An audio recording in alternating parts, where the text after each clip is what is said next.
Deion Sanders did not submit Warren Sapp's name to be hired as a coach to Colorado. The Colorado spokesperson even stated that. So what you have to see, what you have to realize about this is Deion used Sapp's name to recruit, and when the pressure got there, he didn't stand by Warren Sapp. He doesn't even bring up his name. He don't even talk about him. How are you gonna say a coach is coming, and then you don't even acknowledge why he's not coming? So what happened? Deion is such a snake. He allowed Colorado to get the heat because people were wondering, why is Sapp not coming? Is he not coming because Colorado vetoed it? That's what everyone thought, because they're like, well, Deion submitted his name, right? Of course. So what happened was Colorado came out. This is how much Deion is a snake. He allowed Colorado University to get trashed about not hiring Sapp, because everyone assumed, well, Colorado vetoed the deal. So Deion just sat there quiet, and he let them take the heat for him. He's done this before. I remember when he was recruiting violation, he had lunch with the Oklahoma wide receiver, Des Bryant, years ago. And he allowed Des to lose his senior year for a dinner that he had, a legal dinner. So Deion has been known to allow people to take the fall for him. He had no problem allowing Colorado to take the fall for him. So what Colorado did was smart. They came out with a statement. And this is, you guys remember this statement. Colorado stated, Warren Sapp was never submitted as a hire to us. Why did they make that statement? They made the statement because they were getting the heat for Deion not, they thought that Colorado must have vetoed him. Because Deion always gets the benefit of the doubt. He always gets benefit of the doubt. So here's what happened. So Deion put a gag order. His sponsors put the gag order. They said, we don't want to talk about Sapp. We don't want Sapp hired. Deion is owned by the corporate masters. They tell him what to do. He's got the Affleck. He's got a million NIL deals with his kids, and Deion is all about the dollar. He's always been about the dollar, and he spends money like Floyd Mayweather. So the thing with Deion Sanders is that he was willing to sell out Sapp. He used Sapp for recruiting and for pop, and then he threw Sapp to the trash. It won't even speak on it. Why do you think Warren Sapp is still on Whitlock's show? Why do you think he's on He's on a guy that hates Deion Sanders so bad, talks about his family. Why do you think Warren Sapp never left Jason Whitlock's show? So think about that. It's all there. So Deion never submitted Warren Sapp's name. He lets Colorado take the heat for it. And if that's not trash enough, he won't even speak on it. He won't even let these content creators speak on it. You got 50 YouTube channels, and not one of them is willing to talk about Sapp. Not one. Not one of them is gonna bring up the fact that Deion didn't even submit his name, so he went out, posted his degree. See, these YouTubers, they like Chico, like the Liquidator, like there's 50 of them, bro. Like Well Off Media, Whack Off Media, Darius Sanders. I'll call them all out, man. There's too many of them. The one where he's dancing, doing that stupid two-step, whatever. You guys know there's like 50 YouTube channels at least, and they won't even talk about Warren Sapp because Deion doesn't want it mentioned. You see, the problem between Dion and the university, it occurred because Matt McChesney said that Dion won't sign the contract extension. And Deion Sanders got in an argument with Matt McChesney, and you haven't seen him since. This was about 45 days ago, and Matt McChesney all but disappeared because Prime called him out. They've been fighting, and he don't want to hurt his business. Long story short, Warren Sapp got thrown to the wolves. He got thrown. Warren Sapp had a incident, and he got fired from the NFL Network, where Dion also worked.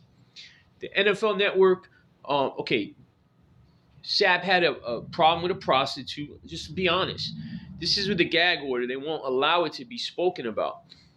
And Dion's corporate masters won't allow him to hire Warren Sapp. He wouldn't even submit his name, and he won't even talk about him. So Deion Sanders is a dog. He's a dog. That's why his boys wear them purses. That's why they were fighting over purses. But did you see Shador's pants? Those were straight female pants. Them boys is soft, man. Oh my God, it's ridiculous. And I'll bring up one more thing.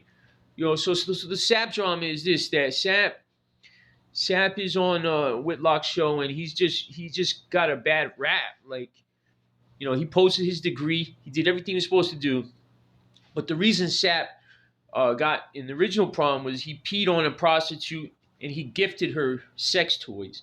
This was the USA story, and it sounds bad, but it really was. That stuff is like, I'm not defending it, but at the same time, Dion knew about this up front.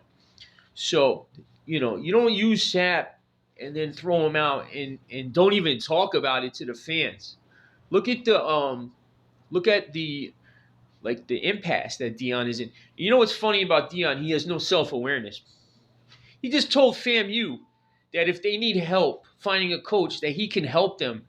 This is a guy that hired the coaches that sabotaged him, and he fired all his white coaches because they sabotaged him. The sabotage, Lewis, he put up more points than Shermer.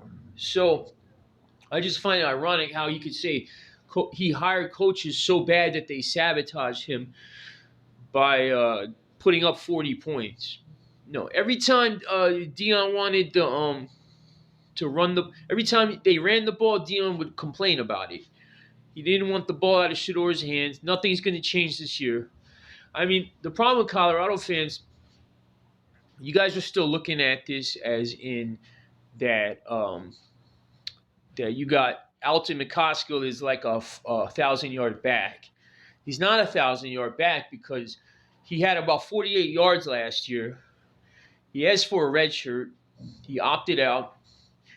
And they don't have any running game right now. Dylan Edwards is not a pure runner. Alton McCaskill had a failure year at Colorado. What makes you guys think that he's going to just have a great year this year? Oh, he's a 1,000-yard rusher. Okay, well, you got 2,000-yard rushers. You got Savion, Wilkerson, and you got Alton McCaskill. Yet, last year, they ran for pedestrian numbers. I think maybe 300 yards between the two of them. So you got to look at it like this. They don't have a running game. I don't care if you had 1,000 yards 2 years ago with a Houston team. He should never have came to Colorado. He should have hit the portal. Alton McCaskill staying is a head scratcher. I don't know what he's doing there. I don't know what dude. They started Dylan Edwards over him. It was ridiculous. Dylan can't even pick up the blitz. But going back to the Sapp thing, I think that it was just a snake behavior. This is what Deion Sanders does. It's ridiculous. And there's a gag order, and none of these YouTubers that are so worried about their relationships with Deion Sanders, they can't even talk about it. So it's just a whole bunch of people that are too afraid to talk about anything. It's like these celebrities. They get on YouTube, they don't say anything. Just like The Rock, when he got on Rogan, he wouldn't say anything. It was the most boring episode. But, you get these guys DEON, he, he's known for never holding his tongue, right? He never holds his tongue, but when it comes to Warren Sapp, he don't say a word. So you know where he's at. DEON ain't hard to find. He's always the snake in the grass. So you got to cut the grass. It's ridiculous how they treated Sapp. Watch how they won't talk about him, and they just gonna try to fade to black with Warren Sapp because it's an embarrassing situation. DEON's corporate masters, his owners, uh, cracked the whip on him, and he capitulated. He said, "Yeah, okay, I won't even submit his name." So if you told your fans in the recruits that you're gonna hire this guy, you don't even submit his name. DEON is such a major coward, man. It's all about a dollar with that guy. It's all flash and hype. And one last thing I'll close with. They're playing 9 teams that went to a bowl game. 2 teams, CSU and Nebraska, had a better record than them. And they're playing 2 teams that did worse than them record-wise, Baylor and Cincinnati. Speaking of Cincinnati, everyone thinks this Shimon kid is so great, and everyone thinks Mikey Harrison was so terrible. Mikey Harrison actually helped them win. Mikey Harrison had more yards than Shimon Mateir. Mikey Harrison had more catches that were worth a damn, and he actually won them that game with the 2-point conversion. Shimon Mateir, if you look at his wins, Cincinnati had 2 wins. In those 2 wins, Shimon Mateir had how many catches for how many yards? 3 catches for 8 yards combined in Cincinnati's 2 wins. So when Cincinnati won their 2 games on the year, Shimon Mateir contributed nothing. He's a horrible blocker. He's a horrible route runner. He had less yards on the year than Mikey Harrison. So how is the perception that Harrison was okay to leave and it wasn't a big loss? And Shimon Mateir is, according to Justin Meyer, the best tight end in college football. When he had 280 yards all year, Harrison had more yards. And Harrison yards actually meant something in the victories. And, he didn't have empty yards like Shimon Mateir did. So basically, don't fall for the hype. Shimon Mateir is he looks like he's a dominant and a beast player. But if you look at his numbers, he shrinks in big games. And he comes up small like Savell Smalls. So long story short, basically keep your eye on the SAPP situation, and just know that these empty YouTubers won't talk about it. They're scared. They're worried about peddling their merch. They're worried about the runways, who's on the runway, who's wearing Louis and all this other crap. And they're just running scared. They're terrified. SAPP, you won't hear these guys talk about it because they're all scared. They're all punks. Pete, later, bro. Bye.